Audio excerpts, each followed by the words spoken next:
ಸ್ನೇಹಿತರೆ, ಇಂದಿರಾಸ್ popped ragi powder ಉಪಯೋಗಿಸಿ hot ರಾಗಿ malt ಮಾಡೋದು ಹೇಗೆ ಅಂತ ನಾನ್ ನಿಮ್ಗೆ ಹೇಳ್ಕೊಡ್ತೀನಿ. 150 ml ಕಾಯಿಸಿರೋ ಹಾಲು, 1 ಸ್ಪೂನ್ ಇಂದಿರಾಸ್ ಪಾಪ್ಡ್ ರಾಗಿ ಪೌಡರ್, 25 ರಿಂದ 30 ಸೆಕೆಂಡು ಹ್ಯಾಂಡ್ ಬ್ಲೆಂಡರ್ ಇಂದ ಬ್ಲೆಂಡ್ ಮಾಡಿ.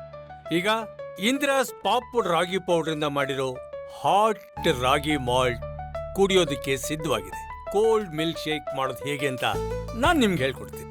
225 ml ಕೋಲ್ಡ್ ಮಿಲ್ಕ್ ನ ಮಿಕ್ಸಿ ಜಾರ್ಗೆ ಹಾಕೊಳ್ಳಿ.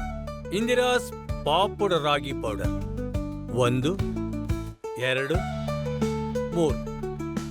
ಇದಕ್ಕೆ ಒಂದು ಹಾಫ್ ಸ್ಪೂನ್ ಶುಗರ್. ರುಚಿ ಹೆಚ್ಚಬೇಕು ಅಂದ್ರೆ 1 ಸ್ಕೂಪ್ ವೆನಿಲಾ ಐಸ್ ಕ್ರೀಮ್. ನೀಟಾಗಿ ಮಿಕ್ಸ್ ಆಗಿರುತ್ತೆ. ಇಂದಿರಾಸ್ ಪಾಪ್ಡ್ ರಾಗಿ ಪೌಡರ್ ಇಂದ ಮಾಡಿರೋ yummy and nourishing cold milk shake ready. ಅಬ್ಬಾ, ಇಂದಿರಾಸ್ ಪಾಪ್ಡ್ ರಾಗಿ ಪೌಡರ್ ಇಂದ ಶೆಫ್ಗಳಿಗೆ ತುಂಬಾನೇ ಅನುಕೂಲ ಆಗಿದೆ. With in 2 minutes cold milk shake ready, hot ragi malt ready.